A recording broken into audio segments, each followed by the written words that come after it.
हरिओम जय माँ। कोई पूछ रहे थे कि जाप ध्यान के समय में आसन कितना ज़रूरी है।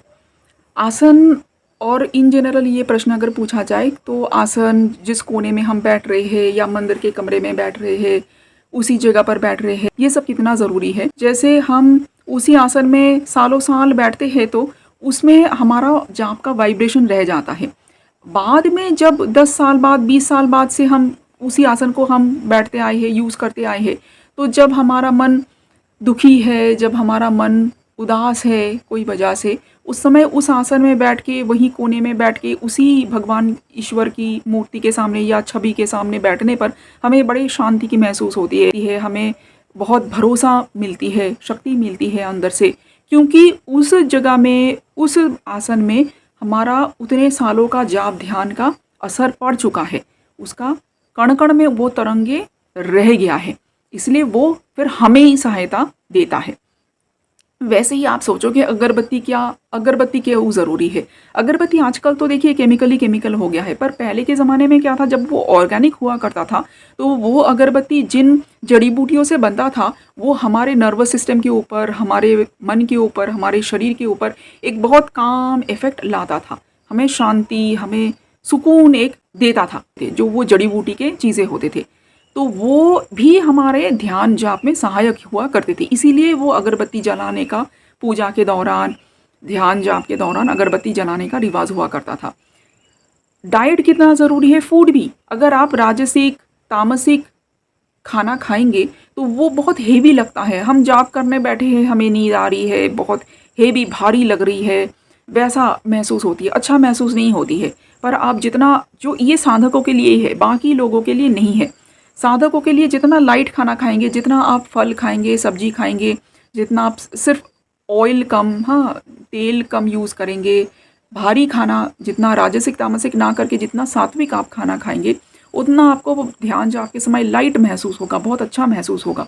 तो ये जो छोटे छोटे चीज़ें हैं, जितना हम सारी परिस्थितियों को साधक जितना अपने ही फेवर में करेगा, उतना जल्दी वो प्रोग्रेस करेगा। जैसे जो बच्चा पढ़ाई कर रहा है, उसको आप बहुत शोरगोल की जगह में बैठा दिया आपने पढ़ने में, पढ़ाई करने के लिए, और उसके संगत में चारों ओर सारे दुष्ट और भी बालक बच्चे हैं जो बहुत शैतानी करते हैं, जिनको पढ़ाई में मन नहीं है, तो वो बच्चा बिगड़ जाएगा, है ना। वो बच्चा पढ़ने में आगे नहीं बढ़ पाएगा। पर उसको जितना अनुकूल उसको परिस्थितियाँ होंगे, वो जैसे एक स्टडी ग्रुप में हो गया जहाँ पे सारे बच्चे बहुत पढ़ाई में सीरियस है, पढ़ाई के बारे में, वो ऐसे कोचिंग में जाता है जहाँ कोचिंग में बहुत अच्छे अच्छे टीचर उसको मिले हैं।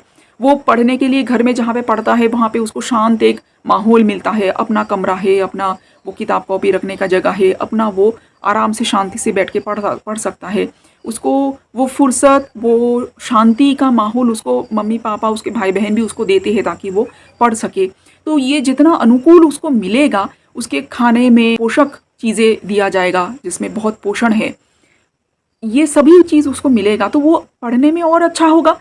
अलग अलग सोचे तो ये ज़रूरी है क्या, नहीं, पढ़ाई के लिए अपने आप में ज़रूरी नहीं है, पर ये जितना सारी चीज़ें अनुकूल होंगे तो वो उतना अच्छा उसको सहायता मिलेगा ना पढ़ाई में।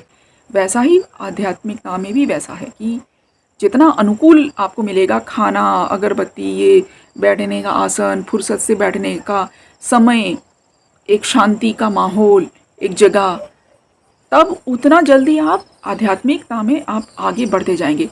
और आपके अनुकूल अगर चारों ओर के लोग भी अगर वैसे होंगे, आप, इसीलिए तो लोग मठ में चले जाते थे, साधक लोग कोई संघ में चले जाते थे, या नर्मदा चले जाते थे, हिमालय चले जाते थे, या तो एकांत में, या तो ऐसे लोगों के बीच में जहाँ पे सभी लोग आध्यात्मिक मार्ग में है। तो फिर वो उत्सुकता बना रहता है मन में कि आगे बढ़ना है आध्यात्मिक रास्ते में।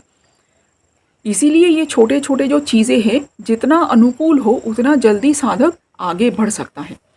इसलिए साधना, आप अगर कहेंगे घर में वैसा माहौल नहीं बनता है, तो आप वैसा ढूंढ लीजिए जहाँ पे आपका मन लगता है।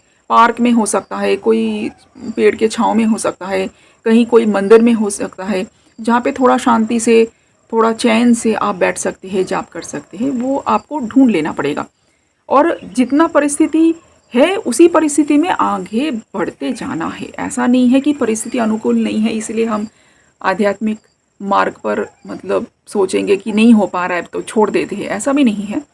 करते जाना है, संघर्ष ही जीवन है, संघर्ष करते जाना है, उसी में ही अपना राह बना के आगे बढ़ने की कोशिश करते जाना है। हरि ओम, जय माँ।